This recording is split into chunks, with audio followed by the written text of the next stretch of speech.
નમસ્કાર મિત્રો આપની સાથે હું છું પિનલગીરી ગોસ્વામી। આજના વેધર એનાલિસિસમાં વાત કરીશું આજે તારીખ 11 જુલાઈથી લઈને જુલાઈ મહિનાના અંત સુધીમાં વરસાદ કેવો રહેશે, અત્યારે સિસ્ટમ શું સક્રિય છે, તમામ પ્રકારની માહિતી એક વિડીયોમાં મળી જવાની છે।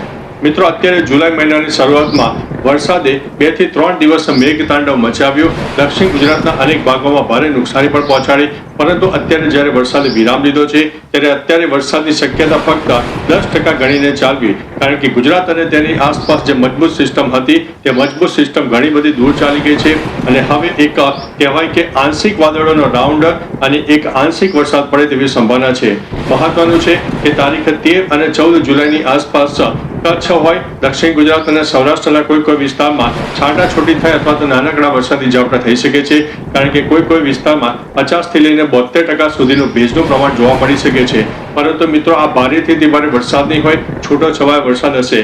અત્યારે જે ગુજરાતમાં આગામી અઠવાડિયામાં વરસાદ પડવાની સંભાવના છે તેમાં ખાસ કરીને છૂટા છવાયા વરસાદની શક્યતા છે, કારણ કે કોઈ મજબૂત સિસ્ટમ સક્રિય નથી। પરંતુ હા, જો કોઈ જગ્યાએ ભેજનું પ્રમાણ સર્જાઈ જાય અને લોકલ ડેવલપમેન્ટ સર્જાઈ જાય તો જે તે વિસ્તારમાં થોડો વધુ વરસાદ થાય। થોડો વધુ વરસાદ એટલે 1 થી 1.5 ઇંચ સુધીના વરસાદ થઈ શકે છે। બાકી ગુજરાત અને તેની આસપાસની જે મજબૂત સિસ્ટમો હતી એ દૂર ચાલી જેવી છે।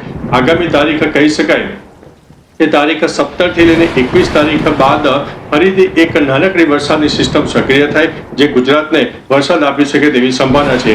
પરંતુ એક સાર્વત્રિક વરસાદનો માહોલ નહીં હોય એ પણ કહી શકાય કે છૂટા છવાયા સ્થળે વરસાદ આપી શકશે। અત્યારે દક્ષિણ ગુજરાતથી લઈને કેરળ સુધીની એક મધ્યમ ટ્રફ રેખા સર્જાય છે, જેના ભાગરૂપે થઈને દક્ષિણ ગુજરાતના હજુ પણ કોઈ વિસ્તારમાં છાંટાછૂટી અથવા તો હળવા મધ્યમ વરસાદી ઝાપટા થઈ શકે છે। મધ્ય ગુજરાતમાં પણ વાદળછાયું વાતાવરણ રહેશે। એટલે મિત્રો વાદળછાયા વાતાવરણનો પ્રમાણ તો રહેવાનું છે।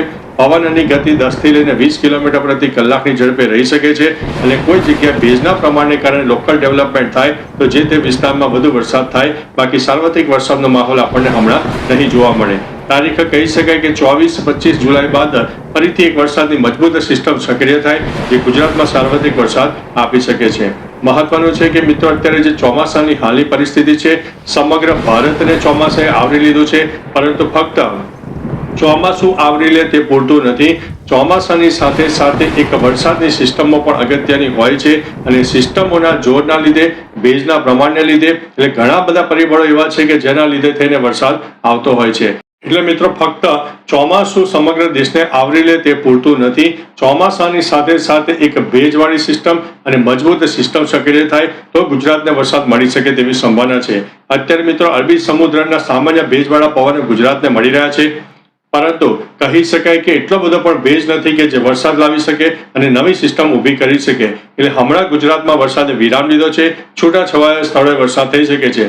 બાકી મિત્રો તમારા વિસ્તારમાં અત્યારે વાદળછાયું વાતાવરણ કેવું છે, કોઈ વિસ્તારમાં છાંટાછૂટી અથવા તો નાનકડા વરસાદી ઝાપટા થઈ શકે છે, તે વિસ્તારો સાથે અને તમારા નામ સાથે માહિતી આપજો, જેથી ગુજરાતની જનતા પણ જાણી શકે કે ગુજરાતમાં ક્યાં થોડો વરસાદ થયો છે। બાકી મિત્રો નવી કોઈ સિસ્ટમ સક્રિય થશે તો અમારા વિડીયોના માધ્યમથી તમને તમામ પ્રકારની માહિતી આપતા રહીશું। તો ચાલો મિત્રો ફરીથી લેટેસ્ટ ઇન્ફોર્મેશન અને વરસાદની નવી આગાહી લઈને મળતા રહીશું। ત્યાં સુધી અમને રજા આપશો।